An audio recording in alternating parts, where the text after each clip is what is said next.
everyone, and welcome to the EdTech Podcast, the show about education innovation in and out of the classroom. This week, we're releasing the final episode from our South by Southwest EDU 2017 EdTech Trends series, this time on literacy, language, culture and innovation. But first, a recap of our event announcements. Ovum's Future EdTech event takes place in London on the 13th to 14th of June. It's free for unis, and EdTech podcast listeners get a 10% discount by entering the code edpod/10 at the reg checkout. Back on the higher ed focus, I'll also be chairing an event on everyone's favourite topic of the moment, GDPR. Full Fabrics event as part of London EdTech Week takes place at Imperial College on the 22nd of June.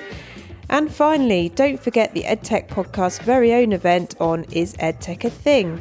A live podcast in collaboration with Nesta and supported by Kwolek LLP, running on the 19th of June and looking at how we should value EdTech from an educator, legal and investor perspective. It's free, but you do need to register, and all the links for these events are in the show notes. This week's podcast is sponsored by Qatar Foundation International and Class Central.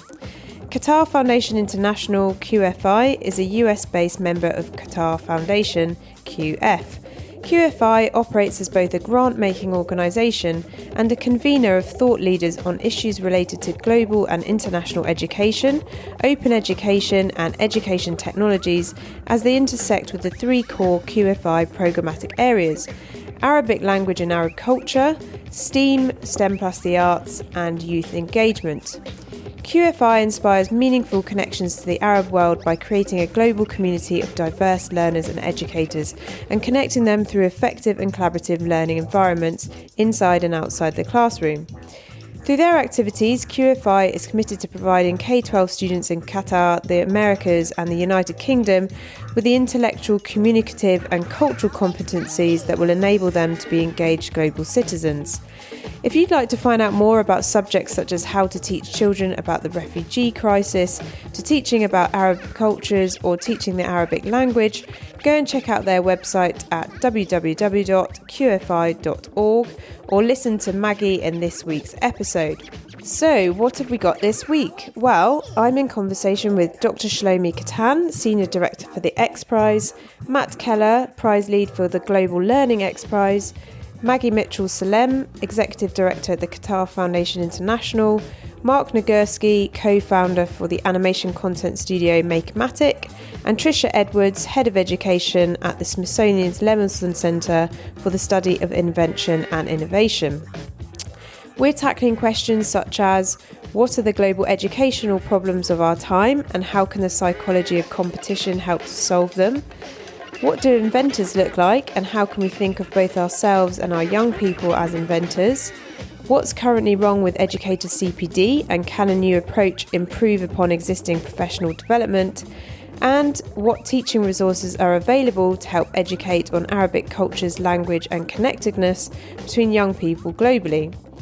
It's a great episode with loads of book recommendations, resource ideas and thoughts about how to get good ideas set in motion. As always, send your feedback to @podcastedtech on Twitter, and if you like the episode, post a quick rate and review on iTunes. If you love the EdTech Podcast, check out our Patreon campaign, where you can contribute from as little as $1 a month towards our running costs. Have a great week, everyone.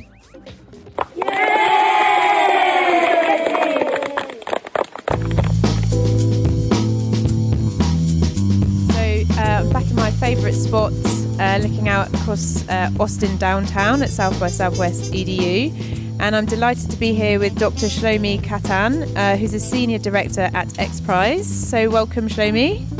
Thank you, Sophie. And let's introduce your colleague as well. So it's Matthew Keller. Matthew Keller, Senior Director of the Global Learning Xprize at Xprize.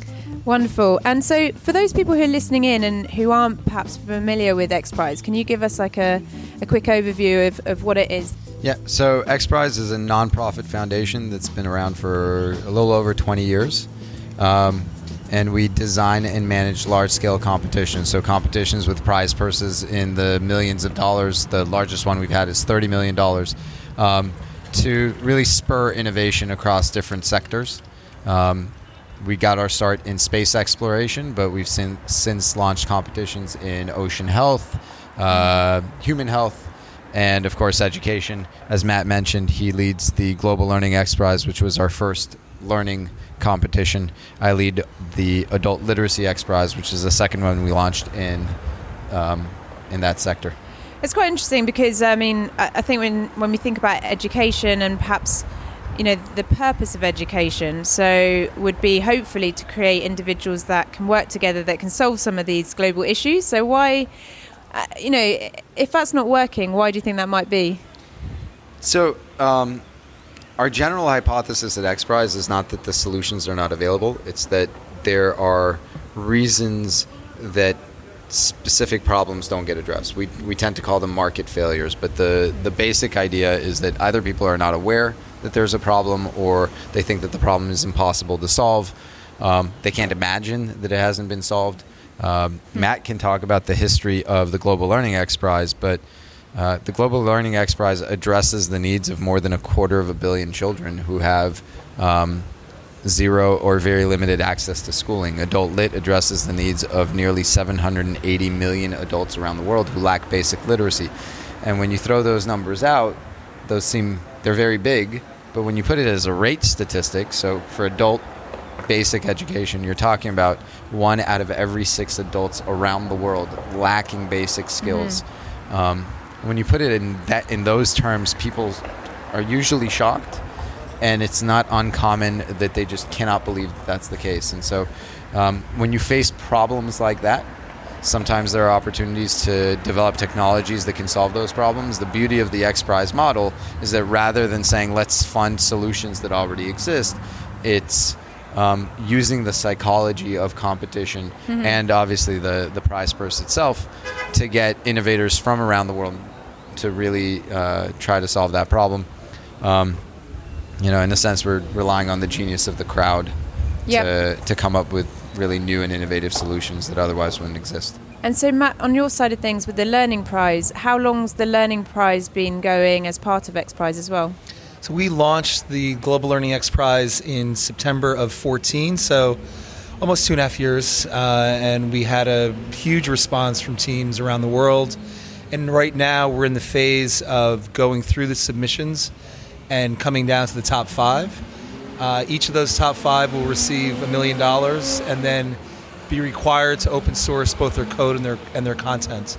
And this is a prize sponsored by Elon Musk. Amazing. I suppose there's the link there between space exploration and Elon Musk and what he's up to as well. And so is that an annual prize on the learning side? So these are multi-year prizes. Okay. So the Global Learning Xprize will be about 4.5 years in its entirety. The adult literacy is 3.5 years. And so what we're doing at Xprize is looking at a whole suite of possibilities. What other challenges are out there that we can incentivize people to solve? And there will be a number in the the learning area, for example. And so we're yet to see who's come out of the prize. That's right. So we haven't yet seen the winners, but that will be happening in the relatively near future. And we hope that what comes out of this is innovation that changes the way that people think about learning. And if we can prove what we've set out to prove, then we think that will result in some major change. And the change that happens, so is there a kind of geographical context to it? Are you looking for it to have impact all over the world, or in areas where there is sort of lack of access to educational resources and so on? I think the application will be global. So for example, in Global Learning Xprize, if we can prove beyond a reasonable doubt that children in the most dire circumstances can teach themselves how to read, write, and do math without the aid of a literate adult, then that application will be used, I think, for people around the world. And Shlomi can talk about the Adult Literacy Prize, but this is technology designed to teach people how to do basic things themselves, how to read themselves, how to do math themselves. So addressing some of the sort of student-teacher ratio issues and things like that. Right. So there's roughly around 70 million kids who have no access to school, another 250 million who go to school and leave without ever having learned to read or write a word. So this is about access to quality education, and the dream is that someday you can hand a child something. It could be a smartphone, it could be a teddy bear, who knows what the platform is. and that child will have a mentor for her next 12 years, and she will learn from it, and it will learn from her in a sense. And that content, the way the child learns, and the mentoring aspect of that thing will be able to reach every kid. And what are your both of your backgrounds, and how did you both get into this prize? So before Xprize, I worked for a group called One Laptop Per Child. That's what I was thinking. And when you mentioned the smartphone or the teddy bear, it got me thinking. Right, yeah, with Nicholas Negroponte. And we did a lot of work around getting kids access, designing the hardware itself for kids in developing countries, but introducing the idea that kids have no access, and technology is a way to scale that access to quality learning. And how do you get around some of the connectivity issues in some of the more remote areas? Xprize, the tablets we're giving kids won't be connected, but with One Laptop, we were, in some places I think we helped spur connectivity. In Rwanda, for example, they did a massive laptop deployment, which in part was a reason for widespread internet access around the country. So in some cases we were the cause, the spur, which was great. Other cases it was built, for the projects. Okay, interesting. And this week, so you've both been out at South by Southwest EDU. What kind of conversations have you had, and what kind of organisations or individuals are you looking to partner with to help achieve your mission? Yeah, that's a great question. So we're already, anything of this scale.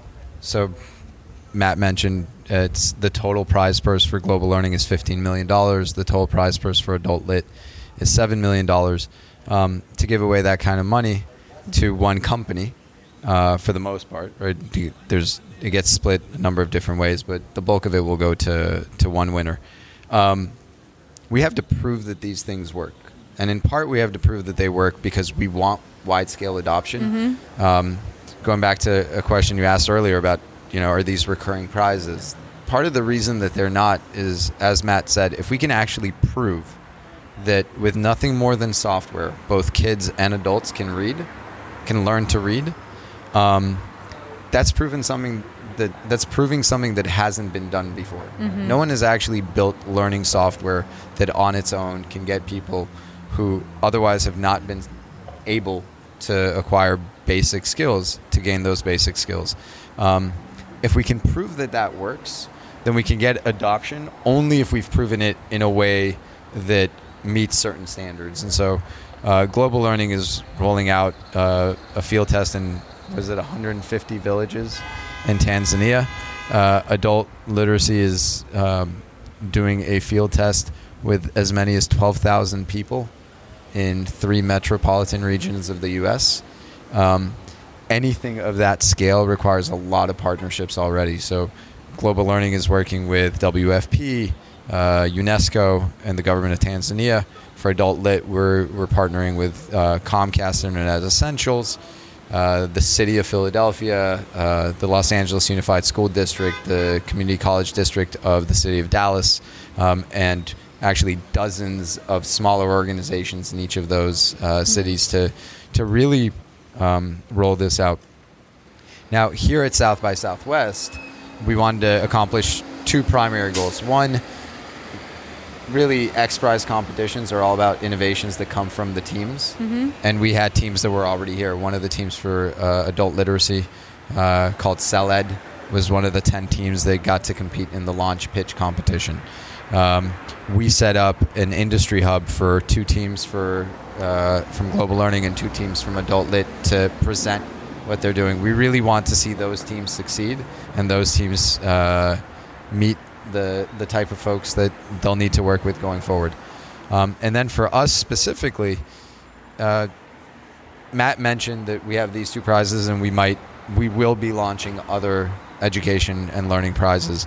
And really, South by Southwest gives us an opportunity to connect both with folks that we've previously worked with and folks that we want to be working with going forward, that will allow us to really think more broadly about how Xprize can influence and impact the type of access, the type of quality, and the type of potential that technology can provide to both education and learning. It's quite an interesting one as well, around the idea of it being global and scalable, but then having relevance in terms of, I mean, you mentioned sort of villages in Tanzania versus sort of inner city kids here or adults here.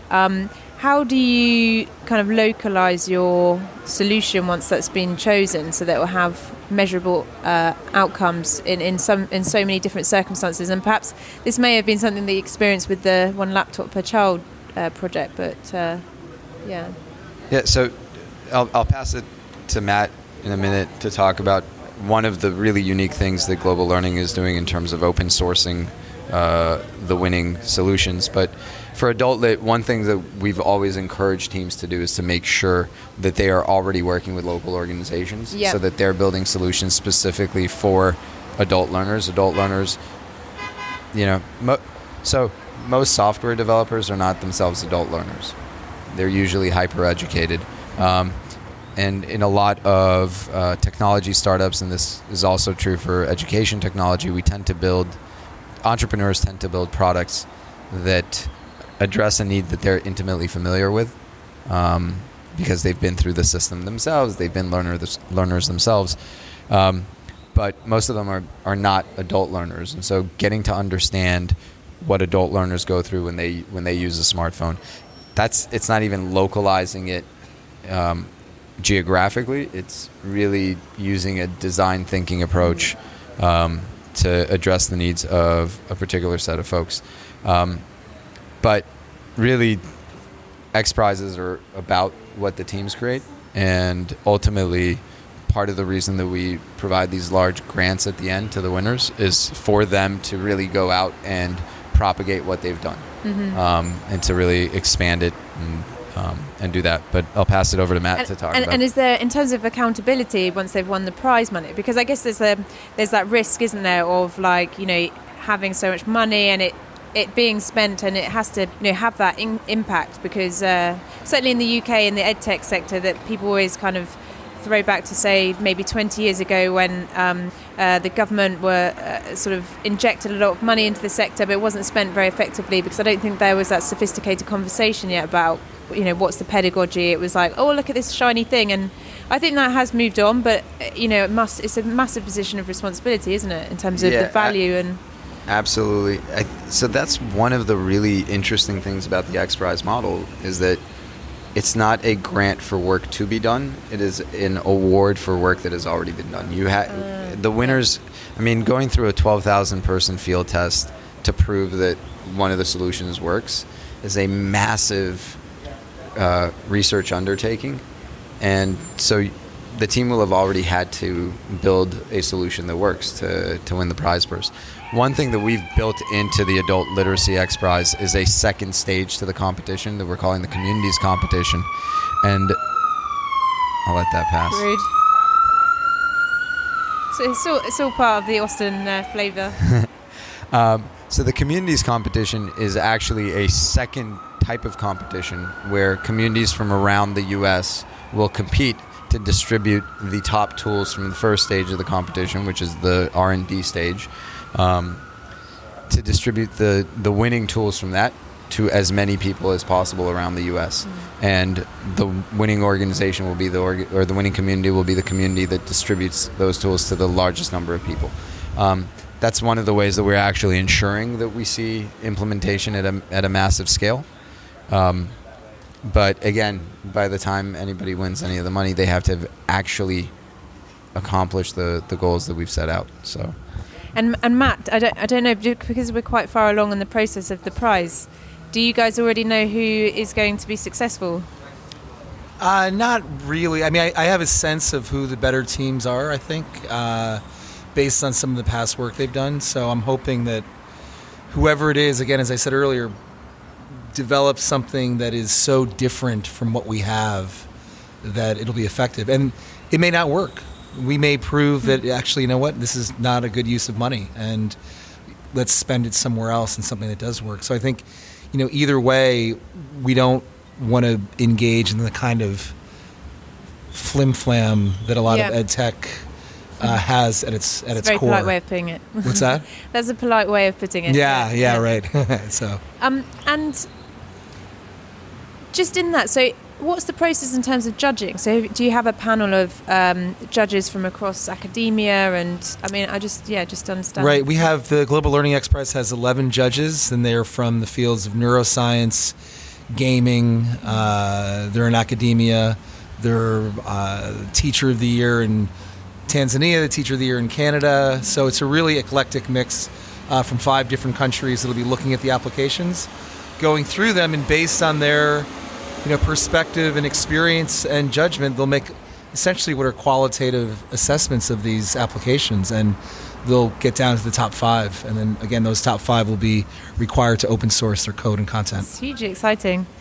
And I always ask the interviewees, what their own educational experience was like, and how that perhaps shapes, how you approach education in the world as well. So if you could both share that would be great. I was my education was shaped by the Jesuits from a very early age. In fact, wanted to study to become a Jesuit myself. So I was heavily influenced kind of by the theology and philosophy of that group of people, and it's kind of been carried through for really my whole life. Yeah. And how about yourself, Jimmy? My educational background? Yes. So I was a bad student. Quick learner, bad student, which I think is typical of people of my generation who grew up who went to school in an education system that, saw everyone as just having to work towards taking certain tests and get certain grades. And I think that has actually been it's probably been the big reason that I went into education, is to try to understand how to create a system that is more equitable, so that it gives more opportunities to folks who have a harder time within the system, and allows folks who have an easier time within the system not to become bad students. Because it's Xprize is part of a whole kind of entrepreneurial ecosystem. And I know that in Silicon Valley, there's a lot of lionization of the bad student, right? The dropout the rebel. And I don't want to traffic in those types of cliches, but I do think that sometimes you need a combination of folks to really lead to reform, and sometimes those folks have to be people who saw the system as not working for them, and sometimes you need folks who did actually work well within that system, and having those combinations of perspectives is important. And I think that has actually been very influential in my life and my understanding of what kind of education reform I'd like to see happen. And can you tell us a little bit about the founder of the prize, and then you also mentioned sort of Elon Musk partnering on the learner aspect of it as well, just so people listening, if they're not familiar with both of those figures, can just learn a bit more about them. So our origin story is actually, it goes back to the earlier part of the 20th century. So most people know who Charles Lindbergh was, and they know that he crossed the Atlantic. What a lot of folks don't know is that Charles Lindbergh crossed the Atlantic to win $25,000, which if you translated it to today's money would be around $375,000, which is a lot of money. But it's not that much money to risk your life and try to be the first person to fly from New York to Paris. Our founder, Peter Diamandis, is a space guy.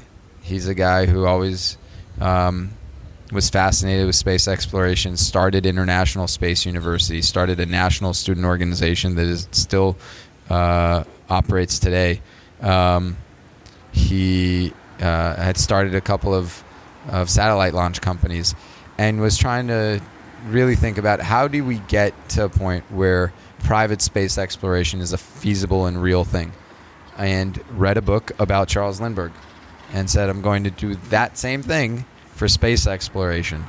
And there's a book that came out that your listeners might be interested in reading called How to Build a Spaceship. How to Build a Spaceship. That is the story of that first Xprize, and it's really an amazing story of just hustling for a really long time to make something happen that when Peter started with it, everyone thought was absolutely impossible. Sanity, yeah. Absolutely impossible. And it worked. And it worked so well that one of the people that Peter went to try to fund the prize purse. At the time, it was the largest private prize purse ever awarded. It was $10 million. And one of the people that he went to was Richard Branson. And Richard Branson turned him down. But the day that the prize was won, Richard Branson went and acquired the license to the intellectual property developed by the team that won. He believed in what Peter was doing, but I think it he needed to see that it was going to happen, maybe. Yeah. And it's an amazing story. And once that worked, then Peter has said, he's quoted.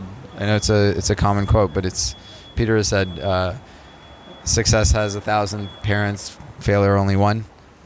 Once it worked, suddenly there were a lot of folks who saw the potential in the model, and that's what led to other competitions that have done amazing things to change how technology is used to solve some real problems. That was going to be one of my questions, actually. So I suppose the competition itself is about tapping into that psychology of competition to sort of draw the best up. But then at the same time, you've kind of got like a meta competition going on between competition. So you've got things like, sorry, that was a ridiculous sentence, about the IDAM prize. You've got like the Varkey Foundation. I don't know if you know about their Global Teacher Prize. And, just wondered what your thoughts were on those multiple prizes out there and actually, kind of what that means. So I think like any, even though we're 22 years old, we're a relatively young and pioneering company in this space. And one of the best things you can see when you enter a space that previously had been more or less dormant. I mean, prizes have a very long history. Governments are actually the biggest investors in prizes historically. But when Peter launched the first Xprize, the field was pretty dormant. And today it's very active. By some estimates, it's a $2 billion industry. You want to see that. You absolutely want to see other folks adopt that model. Xprize does certain types of prizes. Other organizations do other types of prizes. We've historically been a prize organization. We are really much more of an impact organization. Prizes are just a tool that we use to achieve that impact. So it's really like a social impact investment firm, but of sorts. Of sorts. I mean, we're trying to generate impact in different sectors that otherwise wouldn't see it. And the competition model, incentive prize competition model, is a very, very effective tool for doing that. It's an amazingly leveraged tool. One thing I didn't say about why Peter was so attracted to this prize model was because to win that $25,000 that Charles Lindbergh won, the 14 competitors collectively put in more than $400,000. So 16x leverage for the Ansari Xprize, which was the first one. That was the one that the company ended up becoming Virgin Galactic. $10 million prize purse, more than $100 million invested by teams. That is amazing leverage, and it leads to a ton of impact. And I think seeing other organizations adopt that same model is a very good thing if you care about social impact. And it's a very good thing for us because we want to see that validation. We want to see that there are others entering the fray and doing the same thing. And it's a good thing.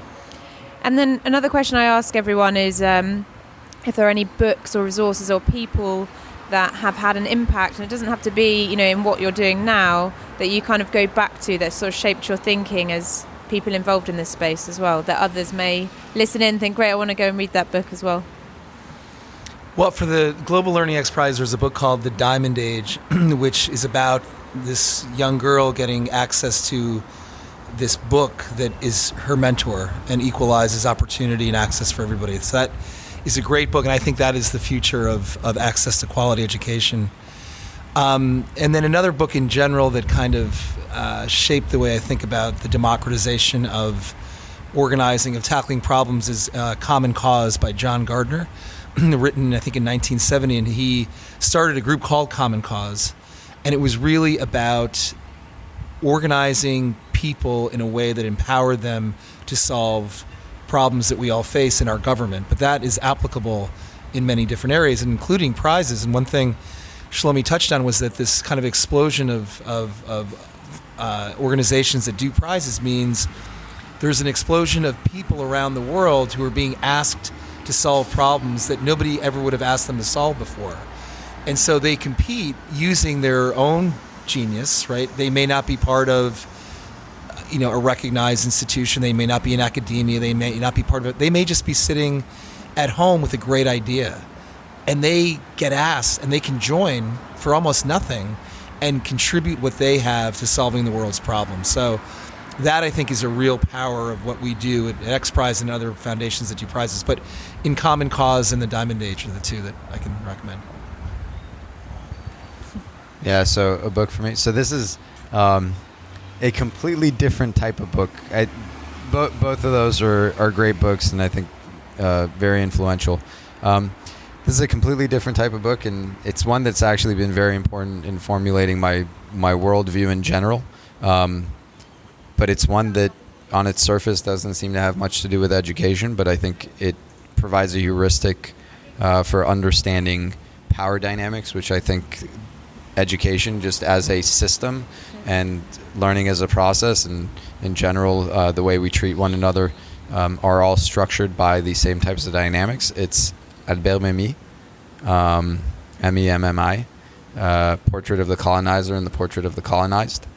And that book has been, for me, a very, and it goes along with a few other books, including ones by Frantz Fanon and Jean-Paul Sartre, that really helped me to understand in ways that I couldn't previously articulate the extent to which all of us, especially those of us working in education, have to really take a hard look at what our role is in setting power dynamics and how they affect folks. And both the Global Learning Xprize and the Adult Literacy Xprize they're social impact competitions that are asking people to use technology to address needs of two of the most vulnerable populations on the planet. One of them are kids who not only have very little access to education, they have little access to education because they live in extreme poverty in many cases. And adult learners, I mentioned 780 million around the world. Around the world, 2/3 of them are women. Usually that happens because women are denied access to education, so by the time they reach adulthood, they can't read. And in the United States, it's actually it happens to not be the same split as globally, but it's very much influenced by poverty, by the prison system. 70% of prisoners in the U.S. are low literate, and in the U.S., the prison system, which processes as many as 12 million people a year, is really organized around certain... There's a really interesting one on that as well, because I interviewed the CEO of the British Dyslexia Association. She was saying that there's a really high proportion of dyslexic learners that are also in the prison system, and it's correct. Something about perhaps that can be tracked back to you haven't felt supported, and you can't advance your learning, and then life goes off on a tangent. Yeah, and kids who, by some estimates, this is Sally Shaywitz writes about this. She's one of the foremost scholars on dyslexia, and she writes about the fact that as many as 1 out of 5 people in the United States have dyslexia, and that's actually true around the world. It's around 1 out of 5, and that 80% of so-called learning disabilities are really dyslexia. But what happens is those kids start getting identified as troublemakers. They start getting taken out of the school system, put into the criminal justice system, put into the prison system. Dropout rates are higher. But I think in the United States especially, it also correlates a lot with race. Mm-hmm. And then it also, in the United States, is very heavily influenced by immigration. And we are living in a time in the U.S. and I think the world where those populations are more vulnerable than they've been before. And something like the Adult Literacy Xprize, which allows people to access education outside of the existing system, mm-hmm. for the most part, creates opportunities for folks that otherwise wouldn't have it. Yeah, no, it's, I attended Web Summit this year, and it was really interesting because, I attended a panel where there was a lady from Tech4Gs and Andrew Harper, the head of innovation at UNHCR, and calling to attention. You've got a lot of people out of the Silicon Valley, a lot of people that have had the privilege of access to amazing education, that are very smart, that have these tools, and a lot of what's created is perhaps something about like a nice media app. These are huge issues in the world that are yet to be solved, and trying to galvanize people around that. And I interviewed Andrew Harper about how technology might sort of help address getting teaching and learning to 65 million displaced people on the planet. And he was talking about exactly that. Like, so how do you get that experience to someone who may culturally not be able to, go to a school, or, building schools in refugee camps can't be scaled. So he was talking to chatbot companies about that, because, you still initially need to triage that service before you can get what learning experience. It is that absolute scale of the issue is kind of, it's almost too large to get your head around. Right, but as Matt said, if we can actually prove that you can learn using a device, whether you're a child in rural Tanzania or an immigrant to the United States living in a city like Philadelphia, if we can prove that works, then suddenly you're able to really scale that up, right? I mean, by some estimates, by 2020, 5 billion people will have a smartphone. In the United States already, it's above 70%. And most of those people probably have like 1 or 2 or 3 devices. Would that be correct? I don't know in terms of device distribution to them, but yeah, you've got a lot of folks who have access to this technology that, as Peter likes to say, is a supercomputer in their pocket. Mm-hmm. That provides us an opportunity for scale that we otherwise wouldn't have. And Matt has talked about just how the cost of these devices is going to go down and down and down, especially once you have 5 billion of them out there. We've got like the Nokia retro phone that's just come out as well. That, yeah. But and it's interesting because the thing that increases the divide, which is technology, kind of paradoxically is the thing that will bring us closer together. So access is the issue. And how do you drive down costs, and how do you increase access simultaneously? And I think that's what we're trying to do in a sense. And we serve as a domino that will set in motion a chain of events that will lead to access. Because if you believe that learning is a human right, that education is a fundamental human right that serves as the foundation for any kind of economic success, certainly in general, then that access becomes the central question. So my final question is, so the prize isn't annual and it's just about to come out, and then I just wondered what's kind of the next focus for you. So once the winners are announced, and it sounds like you have more awards coming out, so perhaps that's the answer. But I'm trying to think of getting through a field test of 150 very small and remote villages and about 4,000 children, and making that happen over the next 18 months is all I can think about. So you have a distribution that it's geographically very challenging, demographically very challenging. So right now, that's all I can think about. And then at the end of that 18 months, we can chat again. Regroup. Yeah, amazing. Yeah, to Matt's point, I think in both of these competitions, our main focus is actually getting through the process of these field tests and identifying those winners. Tomorrow is March 9th. That's actually the deadline for the adult literacy Xprize submissions. The teams in global learning submitted their solutions in mid-January, and we're going to go through a long process on both of these projects to really, as you said, have efficacy trials and prove that these things actually work, and then from there scale it up. Okay, and then if you have a message to people listening in, so educators, the whole gamut, investors, startups, blue chips, government, what would that message be? Think differently about learning in general, and think differently about how children can access quality learning through technology. I think to turn your back on it now is increasingly wrong. Because if you believe, again, as I said, that education and access to quality education, quality learning is in fact a human right, I think technology, whether unfortunately or fortunately, is the only thing that can scale.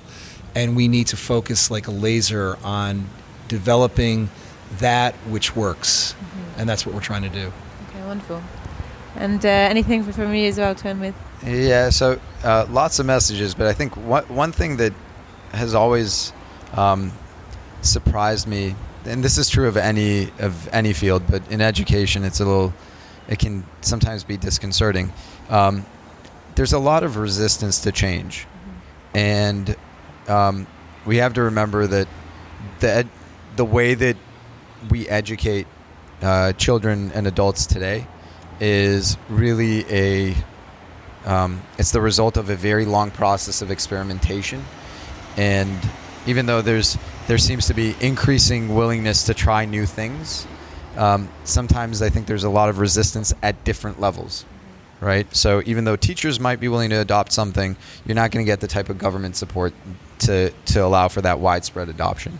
I think the more people think about putting aside entrenched interests and being much more focused, as Matt said, on providing what is essentially a human right to as many people as possible around the world. It's mind-boggling that there are over 300 million kids who simply don't have the right access to education to succeed. And you think of what their lives are going to be like when they're adults. They're in countries that are rapidly urbanizing. People tend to be thinking about how to solve problems of the past as opposed to thinking what does the world look like 20 years from now, and what does that mean for these kids who currently don't have access to education. Instead of fighting for funding, it should be a question of how do we actually create scale as quickly as possible. Okay, thank you both so much for your time. Thank you, Sophie. So I've just had a really interesting chat with the guys at the Qatar Foundation International, and I'm here with Maggie Mitchell-Salem. Is that pronounced correctly? That's good. Good. The Executive Director. So welcome, Maggie. Thanks. So my first question really is just to understand what you're doing at South by Southwest EDU, and I think this has been your third year here. So what really is the focus for you here? And for those that aren't familiar with the foundation, can you just give us an overview of what that's all about as well, please? Sure. So we're really an extension of Qatar Foundation, which is a well-established Doha-based organization that's been working on K-20 education for over 20 years. And about 10 years ago, there was an interest in setting up another aspect of the foundation abroad, realizing that education is global and that there are best practices to be learned from everywhere. And so how could that be done most effectively without everything having to be in Doha or coming to Doha? And so when we started, it was also looking at the needs of the community. So Qatar Foundation started, K-20 school system, private K-12 schools, and then attracting the best UK and US universities from a number of different disciplines. And that met Qatar's needs. Understandably, we didn't need to be doing that in the US, the UK, Brazil, Canada. We needed to take a different approach. And so we focused on 3 different areas of priority that we thought bridged all of those communities. Arabic language and Arab culture, so K-12 instruction in a language that had next to no penetration in any of these countries outside of Islamic schools and maybe some elite private schools. STEAM, so STEM education plus the arts, because what unifies all of these countries, again, is an interest in having more math and science literate citizens at a minimum. And then the third area is how do you connect young people in ways that are modern? Not just physical exchanges, but how do you connect classrooms online? How do you connect students online in ways that are safe and effective, but are also educational? So we weren't looking to reinvent Facebook. We were really looking to find ways where a teacher who's trying to talk about, for example, the refugee crisis, can do something real that connects their students who may be in Colorado, which is actually the case of one of our exchanges, with a community in Jordan. And what does that look like, and how do you do it, aside from the time differences, the technology issues? So I was going to ask, I mean, so do you act as a kind of enabler between those two people? Yeah. And if so, do you partner with any one sort of tech supplier to help that make that happen? So that's a really good question. On the tech side, we've let the classrooms decide for us. So the teachers either know what works, or we're working with a partner, to your earlier question, like Global Nomads Group or Solia, that have established technology as part of the offering that they have. Yeah. So, we haven't tried to, again, we're looking at how can we most effectively use our resources, and it's not by doing what others have done so well. So we didn't try to recreate anything. Mm-hmm. We looked at really strong organizations in the field, and so we actually helped bring together a small group, because at the time there was only a small group of virtual exchange providers. Mm-hmm. So I mentioned two, Solia and Global Nomads Group, but there were also other organizations that we supported and built a network. And now the Stevens Initiative that the State Department has launched about 3 years ago, being run by the Aspen Institute in Washington, that is actually now expanding exponentially access to quality virtual exchange as part of an educational program. And before as well, we were sort of talking about when we go back to languages. So, I mean, from the perspective of edtech startups that I speak to, it's quite often, we've got this service, and then, the first iteration is English language. Right, now we're thinking about which language do we go into next? Spanish, and then perhaps after that, Mandarin. Yeah. Can you give listeners a little insight into perhaps what the state of play is with regards to Arabic as a language and the need for that within some of the territories that you work within, or so, for example, the UK and the US? So we're finding a strong interest in K-12 Arabic across the board. Canada has had some really exceptional exposure and funded by the government. So there's actually a lot to learn in Canada from the work they've done.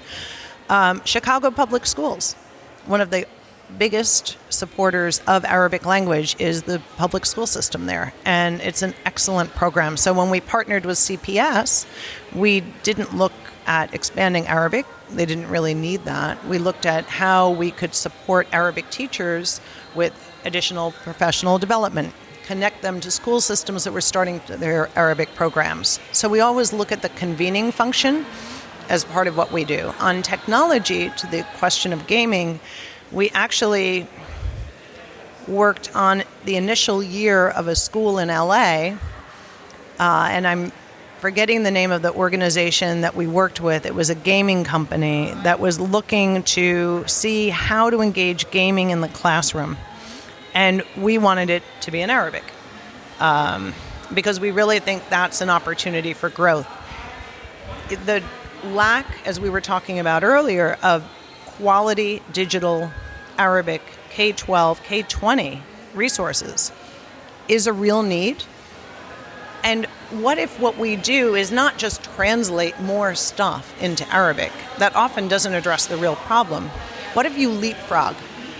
The MIT is doing some great work in Haiti on education after the earthquake.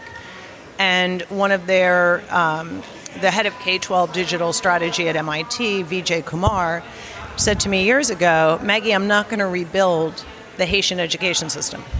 It was awful. We're going to leapfrog. So in a lot of ways, let's not just go back and copy the same steps we had for English and Spanish. How do we look at Arabic and say, great, we have all of these kids who speak Arabic who have been out of school 2 or more years, living in countries as varied as Syria to Germany to the US. How do we help them maintain their mother tongue in a way that will really engage them, that might address some psychosocial issues that they're facing as part of being a refugee and having lived through a really terrible ordeal? And so it's, technology for good, overused maybe phrase, but really addressing needs in a way that are modern and adaptive. Have you had any conversations with tech refugees? Have you heard of those guys? Mike Butcher. Okay. Know him well. Yeah. He's fabulous. Yeah. Yeah. I haven't met Mike, although I follow his tweets, but Do you want me to introduce you? I would, I'd love to. I'd love He's to. fabulous. Oh my God, Mike is awesome. Yeah, no, because they just run their Disrupt event in the Queen Elizabeth Olympic Park, and I live about 30 seconds from there, so I really should have gone along, but it was just after Web Summit. I thought I was going to fall over. I was too tired. But I can't remember the lady's name. Is it Josephine? I think one of his team, Tech4G. I saw her speak at Web Summit, and she was so passionate about everything, and we connected. We haven't yet got around to doing an interview. Yeah, no, but it's, that is, I think, a terrific community of tech entrepreneurs and enthusiasts who are trying to help. The other question is, how do you structure needs? And then how do you, this is what I like about Tech4Gs, they're not just trying to say we're the only ones with this knowledge. They're engaging refugees and solving their own problems. That's exactly what she was talking about. And also the shock when people realise that those people in the room, when they do kind of community engagement stuff, oh, this person's just like me. And they're sort of like, oh, it's, and that being a real turning point moment in the conversation. And in fact, in terms of refugees, and from a UK perspective, our TES Blogger of the Year, again, I mentioned Natalie Scott. So she has done some teaching out in some of the refugee camps. But the conversation I had as well with Andrew Harper previously was, when you're thinking about 65 million people, physical classrooms don't really cut it anymore. Exactly. So how do you innovate, and how do you use connected online teaching methods perhaps to kind of challenge that and then maybe idea. How do you have a revolution in teaching across the region? Yeah. I mean, how do you look at addressing the needs of people who need a solution today to the problem of being out of school, of not having quality resources, not having any access to even a halfway decent education. But in a region where education has been failing the students, families, communities for years. And I think there's a real wag the dog moment here where you might find that what you've done for one community, especially because it should be digital, it should be online. Andrew's right, you can't build enough schools, to meet this need. And this is going to be a population that's going to be mobile. So education should move with them. And what's your own background? How did you get into all of this? Well, I lived in Syria a long time ago. Yeah. And I lived with a Syrian family. And so I care very deeply about this issue. But I'm, I guess, a jack of no trades. I worked at the State Department for a number of years. And then my only real abiding passion has been the Middle East. And doing things that are authentic to those communities and with them. Because it's very true that often we think we have all these solutions, and what we do is cause more problems than delivering a solution. And which is what Chris Emden's, at a local level more here in the US, keynote was all about, actually. So you've got your friends, you've got frenemies and enemies, and the people that are well-meaning. So, but perhaps, do cause those problems as a result of not fully understanding. So, but I had to be honest, what I also, I have a mind to the needs there, but I think I never want us to be us being the outside world, but really the Western world and Americans to be seen as anything other than I think we really are. And I think that's maybe not coming across in the US and the UK right now in a way that we're comfortable with, at least those of us who feel comfortable in a world that is diverse and global and connected, and where people are treated fairly and equally and humanely. And so I think now more than ever, the work that we do at QFI, I work with a really amazing team of people who actually know what they're doing, which is super helpful to me, that, we're able to work with our communities in even stronger and deeper ways, because we're finding that there is a real resonance to our work now. And so if I'm a teacher listening in and I'm in the US or I'm in the UK, and I think actually from a continuous professional development point of view, I'm interested either in your services there or perhaps how I can assist my student population, how can they get in contact with you and find out more about, how you might work together? Sure. So on our website, really a very 1.0 technology tool. If you go to qfi.org, there's a page under grants. I know we are so retro. It's actually updated quite frequently, even though that may be an anachronism. And you'll see on a grants page there are ways to get in touch with us. We work with schools. We work with teachers. We're really about community. So if there's a way that an existing program needs some support, or there are a set of schools, we love it when there's a progression from elementary to middle to high school, wants to look at starting a program, we can help even with the advice on how to get that going. And then there's also the cultural aspect. So even if you don't think maybe Arabic is what your community is interested in, or ideally, if you want to engage the community in a discussion of the Middle East, so that, some people feel afraid, and we understand that, or don't understand, or worry about being stigmatized. A great introduction is some quality cultural resources. Well, actually, that's one question that I always ask people is if there are any books or resources that you think would be useful for people who are listening. So, if you have any references that you'd like to give. ArabicAlmustar.org. So that's our site, but we don't heavily brand it deliberately because it's meant to be a community site where teachers, it's open education resources. Yeah. So Arabic Almustar, all one word, ALMASDAR.org. And you can find on the Arabic language side, resources mainly in Arabic, of course, but then on the Arab culture side, resources mainly in English that look at the refugee crisis, look at different aspects of Arab culture, because actually I should say Arab cultures, because it's not from Morocco to Iraq, Syria to Saudi Arabia. There's a lot of diversity. Yeah, absolutely. And it's like sort of, homogenizing it doesn't really help. So, and how about a book that may have influenced you as a person that you continue to go back to, and it doesn't have to be, to do with your work now, but something that kind of influenced you? So, I'm going to recommend 3 books. Okay, brilliant. Let the Great World Spin, fabulous book. Colin McCullum, I think. Okay. Absolutely fabulous book. Second book is Genghis Khan and the Making of the Modern World.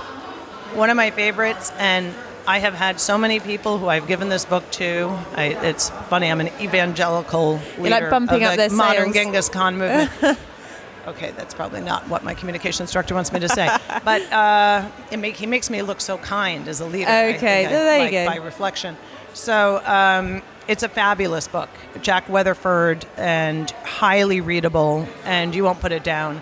Is it? I'm imagining that's quite a monster. Not at all. No? It's about Okay. 250 pages, Okay. and it is amazing. Genghis Khan built more bridges than any other leader. Physical bridges. And he moved people around on a human supply chain, doctors from China going to Iran, Iranians going to Egypt. He looked at the world without borders, and it was just incredible. Anyway, I don't want to ruin the ending.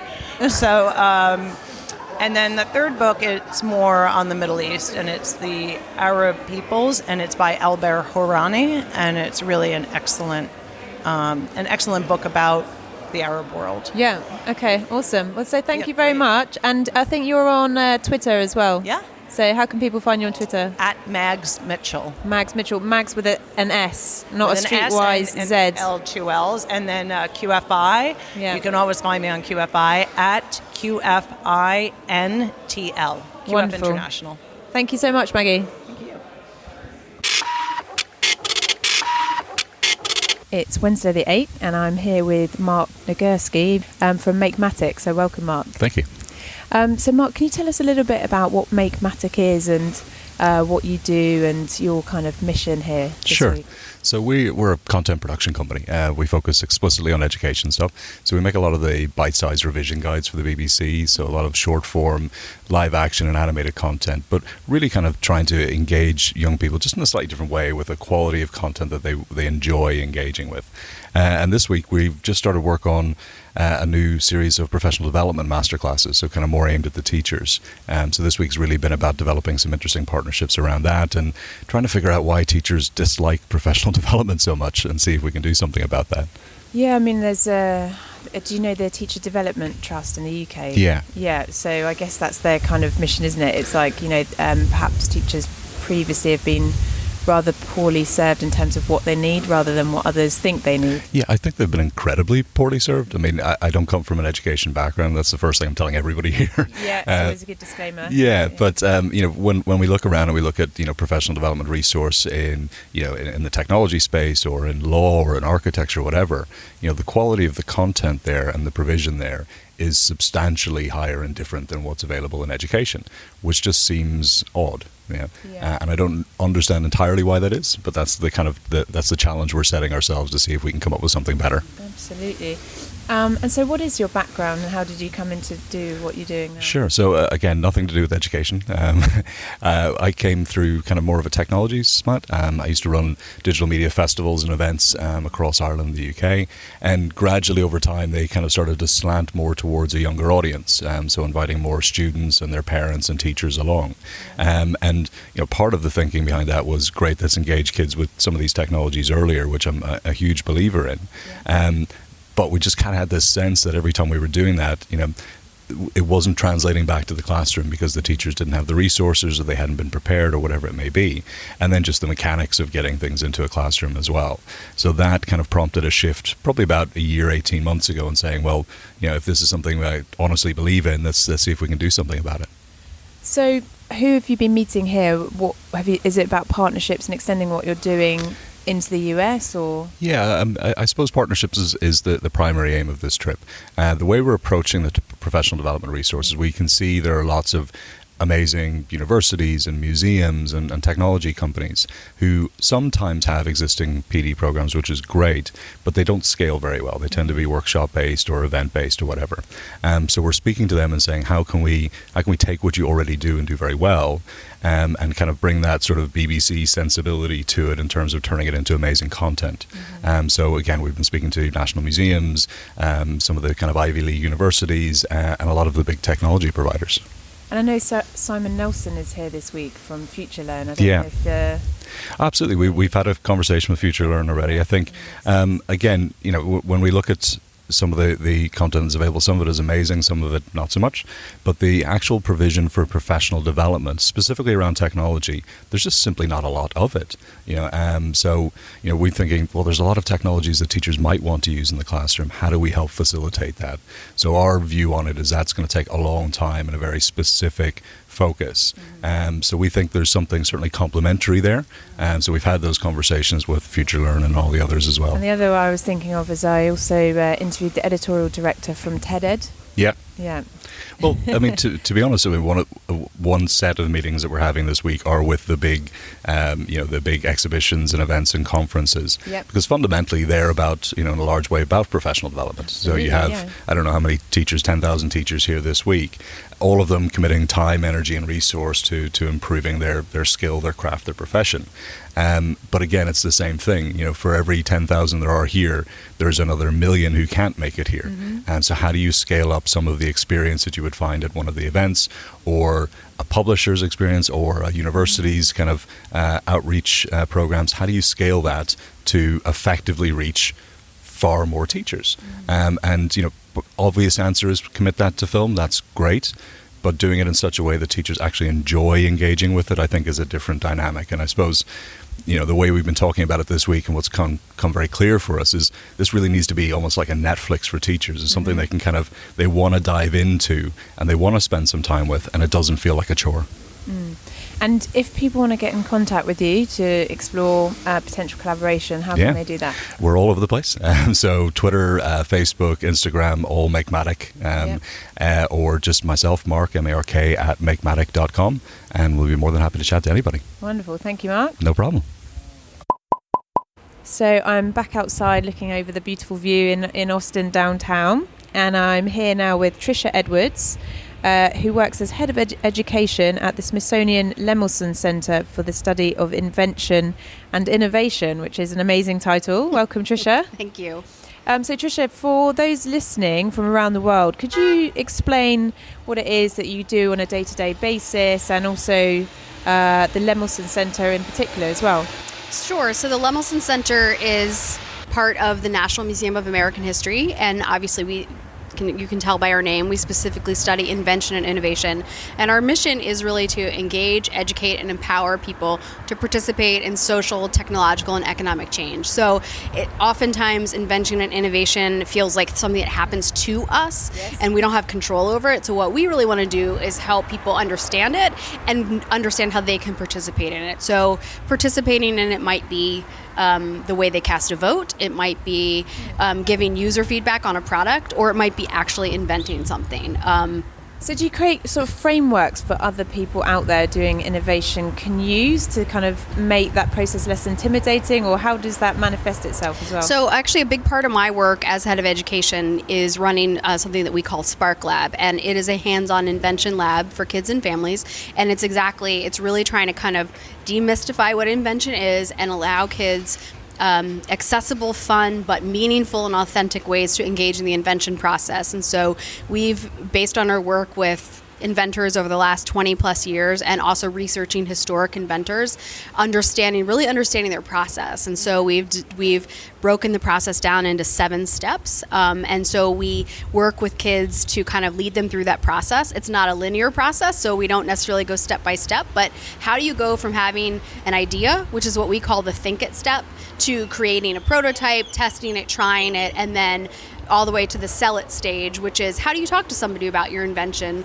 and maybe even bring it to market. That's really interesting, because a lot of people, they don't have the whole skill set needed to kind of take that product from an idea to, they might, have the amazing idea, but then that's quite a different skill set sometimes to communicating that to someone that doesn't understand it. So it's really interesting to hear as well, because in the UK we have people like James Dyson, which, looks like you know who that is, which of course you would. But kind of running a campaign as well to say that, we need to encourage invention more, and perhaps that's part of our heritage as well in the UK, and that we could support it more. And I'm guessing that something similar is happening here as well, and as well with the movement around STEM and STEAM, but just taking that back to what does that mean in reality, and the creation of new ideas and new inventions is, I think, sometimes connects with people in a more meaningful way than an acronym or something like that. Yeah, I think it does. It also feels very much like something that other people do. So what we try to do is, through lots of different ways,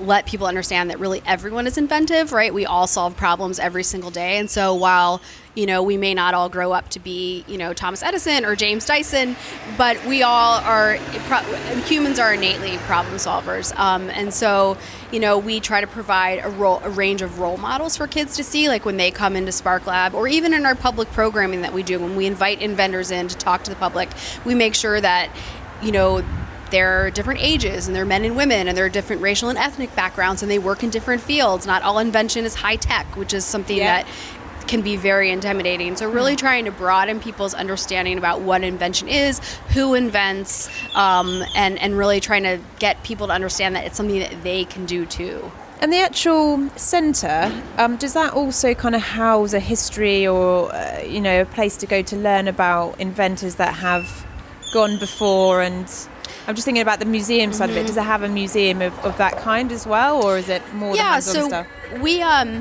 We do a couple of different things. We're all about the background noise on this podcast. So we have the public education side, which I've been speaking about, which includes not only Spark Lab, but an exhibition gallery where we have rotating exhibitions on different invention topics. We do a lot of public programming, but then we also have a scholarly side of our house. So we do have historians on our staff who are researching and publishing about invention and innovation.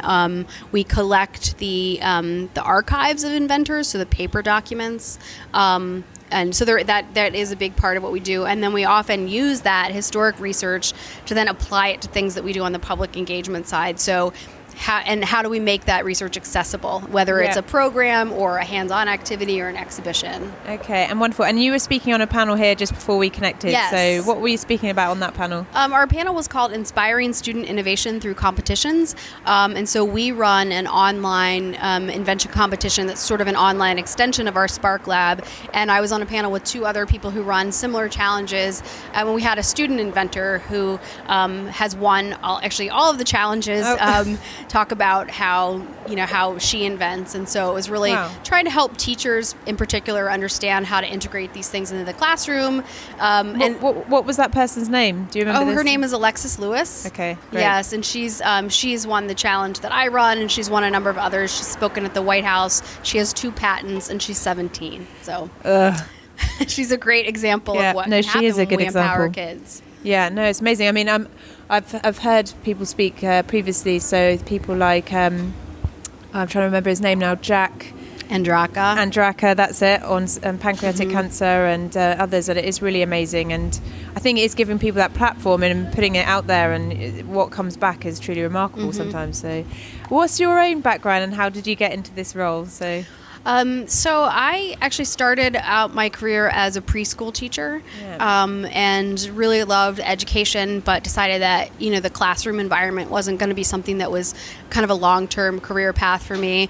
But in college, I'd had a number of internships in museums, and so I really liked the idea of being able to combine working in museums with education, and took some detours along the way, but eventually found my way to a job at a natural history museum, actually working in the education department. And then I've worked in a couple of other museums before I landed at the Smithsonian, where I've been 11 years next week. Wowzers, congratulations. Thank you. And we were talking about the fact that the Smithsonian is coming to the Olympic Park in London as well, which is very exciting. Yep, a partnership with V&A. So I think there's still a lot to work out, but I think it's exciting for the Smithsonian to think about. We really see ourselves in this day and age as a global institution, not just about U.S. culture and U.S. things. So it's a really exciting step for the institution. Absolutely. And what was your own education like? So always ask people, how they experienced it, how that kind of shapes how they think about it as well. Yeah, I mean, I loved school always. I was a kid that always really liked school and liked learning, but I also recognized that I had tons of opportunities that most kids don't get. My parents took us to lots of museums, which is why I think I ended up working in one. So I think I sort of think about how can we make sure we're providing all kids with experiences like I had. And I think we think a lot about at the Smithsonian about how do we broaden access and make sure that we're providing equitable opportunities to kids everywhere. And do you do a lot of digital or VR content? 'Cause I know that a lot of museums are thinking about that potentially is a way of both increasing access into what you do, but also increasing access to the perhaps physical artifacts that you can't always get out on a show floor or something like that. Yeah, the Smithsonian has, for a number of years, has had a large digitization effort, so digitizing collections in all the 19 museums and then getting that information online. Some of it is just the object and its information, but some of the objects actually have, curriculum around them and their lesson plans. And there's also a great resource that launched about this time last year called it's the Smithsonian Learning Lab, and they have aggregated resources from all over the institution, 3D scans of things, but also just copies of artwork and documents from the archives and music from the Folkways music collections. And so anybody, but particularly teachers, can go in and kind of curate their own collections and create whole lessons and units around it. It really empowers the teacher not just to say, here's this resource we've developed for you, but the teachers to actually develop their own. It's really cool. And do you have any favorite inventors of your own? Favorite inventors? Gosh, I have a lot that I like to talk about. I think one of my favorites is Stephanie Kwolek. She invented Kevlar, which is bullet-resistant material. And she, I know this is a podcast, but I wish I could show a photograph, because when people see her, they say, well, she doesn't look like an inventor. She looks like my grandmother. And I think she's a great example of, inventors don't all look like... she didn't have a white lab coat on. She's not a man. And but then I think there's also... Just on that one, I heard on a Tim Ferriss podcast, I think it was the other day, or certainly a podcast of some kind, that now people are developing human skin that basically uses assets or qualities from spider silk thread, I think, to create bulletproof skin. Wow. Which is insane. That's amazing. Yeah. And that's actually a real thing, which is pretty terrifying as well. Yes. But so I would be great. Is she still about? No, she actually passed away just a couple of years ago. But she, I think, in addition to being an inventor, I mean, she worked for the DuPont company and was one of the only female chemists who was working there at a time. So it was really pushing, gender barriers at the same time. And do you know that Margaret Thatcher also was a chemist and invented Mr. Whippy ice cream, or the precursor to what was then made Mr. Whippy ice cream become available? I had no idea. That's really cool. And that's just proof that inventors really are all around us. And, they're not always the people that we suspect. Absolutely. And if people want to get in contact with you or what you do and kind of reach out, how's the best way for them to go about that? They can certainly visit the Lemelson Center's website, which is invention.si.edu. And you can see all the center's great work up there. And of course, my contact information is there as well. Wonderful. Thank you so much, Tricia. You're welcome. Thanks. Next up, a word from Class Central, which, if you're into geeking out over online learning and MOOC reports like I am, you'll probably already know about. Unless you've been asleep, MOOCs, or massive online open courses, are changing the way we experience higher and further education and workplace learning. With significant online courses available, gaining insight into this fast-paced world is worth spending time on, especially for those implicated by such changes. That's where Class Central comes in. Not only does it list hundreds of courses, and importantly including non-profit courses as well as the big Ivy League unis, but the MOOC Report blog has some excellent analysis on what's up, down, new or just slightly left field. So definitely go and check it out at www.class-central.com/report and let me know what you think. Thanks for listening, everyone. If you want to mix with other listeners, join our new Facebook group online where we'd love to connect you and hear your feedback. And have a wonderful week and see you next time.